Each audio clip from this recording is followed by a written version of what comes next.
dismiss history at our peril. Liberty Nation Radio with Mark Angelides. And we're here on Liberty Nation Radio. I'm your host, Mark Angelides, as always, and we're joined again by Liberty Nation economics editor, Mr. Andrew Moran. Thanks for coming in, Andrew. Thank you for having me. So, Andrew, I really want to discuss what Donald Trump's strategy is going forward. So he's got this, it seems to me that he's got this plan to, I believe the cool kids call it, run the economy hot. And essentially, I guess that's, it's a growth boost strategy reliant on, well, there's like a triple, isn't there, at the moment? There's like the tax refunds are coming in, and the investment stuff. There's potential Federal Reserve interest rate cuts, especially if Kevin Warsh gets in. That there's going to be more propensity towards a cut, and there's obviously like quite a lot of movement in the markets now as well. We saw last week 50,000 on the market, and Trump's talking about he expects it'll be 100,000. Whether that's going to happen or not, we don't know. But it's a great sales line. So what does this really mean in practice? And more importantly, is it beneficial to average Americans, or is it just looking great on the paperwork? Well, a lot of economists I speak to, they often compare the current time period to the late 1990s when you had the dot-com boom and you had a dramatic increase in productivity. And that's one thing that the administration is banking on right now. Is that from AI, right? Yeah. So when you talk about the disinflationary growth, which is something that Kevin Warsh seems to be just as optimistic about the administration, is that they're looking at the AI tech boom build out without causing either a sharp drop in wages or a dramatic increase in wages, and you're just having the economy going gangbusters. And you've seen a prelude of this in 2025. You saw after that 0.3% contraction in the first quarter, you had 4% growth in the second quarter, 4% growth in the third quarter. And as of this reporting, you're going to have the Atlanta Fed is projecting 5% growth in the fourth quarter. Now, the consensus in the private sector is that the U.S. economy in 2026 will sustain these gains throughout the year, driven by what you talked about. You talked about the president's tax cuts, tax refunds that are going to filter through the economy. Either that's going to go to the stock market or pay down debt or use as investments. You have small business tax deductions. You have the possibility of Federal Reserve interest rate cuts, which it's not as simple as that. Sure. The prospect of it, Kevin Warsh is only one vote, right? Exactly. But you also have to deal with the fact that, yes, I mean, right now the Federal Reserve cut interest rates 3 times in 2025, but the 10-year Treasury is higher than it was when the Fed restarted its easing cycle. It's still a fiscal picture that matters to investors, not just the Fed, laying waste to the benchmark federal funds rate. So let's bring this back to the second part of the question. Okay. Let's say that, do a hypothetical, it's quite clear that Trump wants the economy running very hot, right? Because that is, sorry, just to circle back on this. So James Carville, the Raging Cajun, in Clinton's campaign, Bill Clinton's campaign, 1992. And he wrote on a little whiteboard, "It's the economy, stupid." And it so often is, even in what we call midterms or off-year elections, the economy is always paramount. Now, he also had 2 other things on that little whiteboard that talk about healthcare a bit. Was one of them. But if Trump's planning on selling this big hot economy as the main plank of why people should give the Republican Party their vote and allow Trump to keep a trifecta in office. I mean, we look at the headline numbers, 5% growth. We look at the stock market, 50,000 for the first time.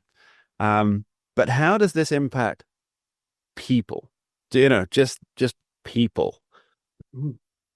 Okay, so there's a few things. So in politics, everyone has a short attention span, so you need a short-term fix. So what the current administration is doing, it's engaging more in supply side economics, whereby for example, with the small business tax deductions or the tax credits. This is all for long-term build-out of the U.S. economy. So a large chunk of Trumponomics 2.0 will be realized in the long term. Now, contrast that with the previous administration, and they engaged in more demand-side economics. Or they have now stimulus checks. They raised stimulus checks. They sweetened the unemployment benefits. So people saw this in the near term. They saw it almost instantly. And that's the trouble with politics, that people, because since there's only 2 years between every election, everyone's always focused on the next, because primary season is already beginning, right, in the next couple of months. So people are focused on that. So when you still have, inflation still elevated, you still have that 20%, people are still recovering from that 22% inflation bomb.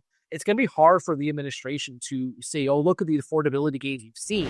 I mean, even if you dive into the nitty gritty of the data and you say, oh, look, inflation only went up 2% throughout 2025, much better than 9% in Biden's first year.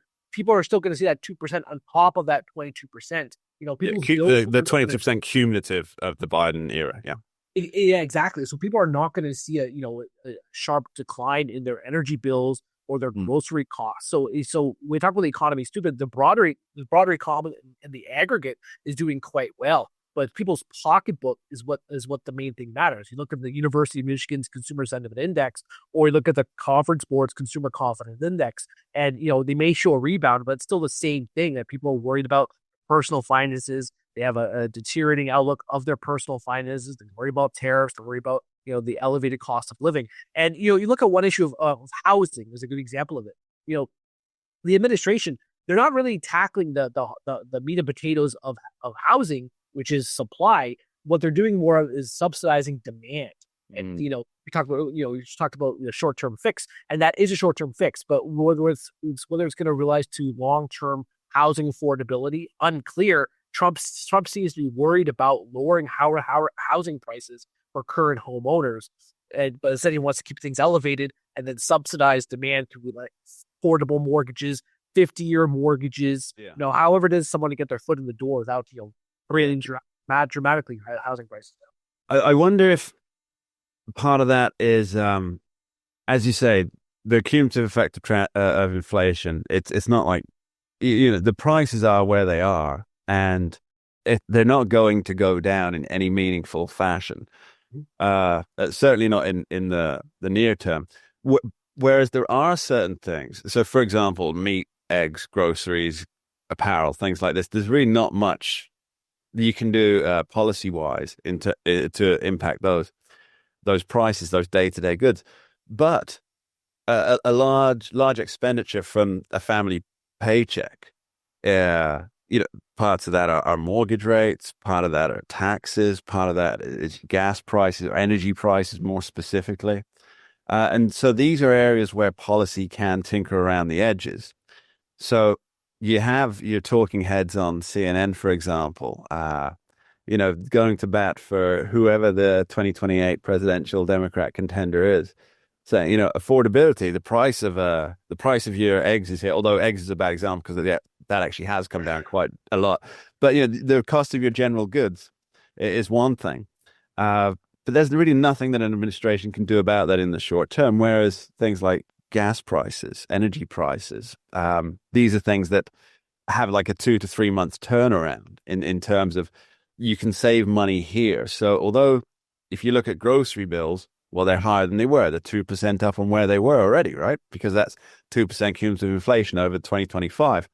But then you look at the energy prices are coming down. Mortgage prices are on their way down, or will be on their way down, as you say. And these are areas that policy can affect. So I wonder if that's what the plan is to try and instead of trying to deal with affordability on small items, it's to try to deal with cost of living on larger concerns. I know it's maybe policy wonkish on the economics front, but there's a big difference between inflation and prices. Sure. When we talk about groceries, or you talk about after the pandemic, you had the dramatic surge in prices.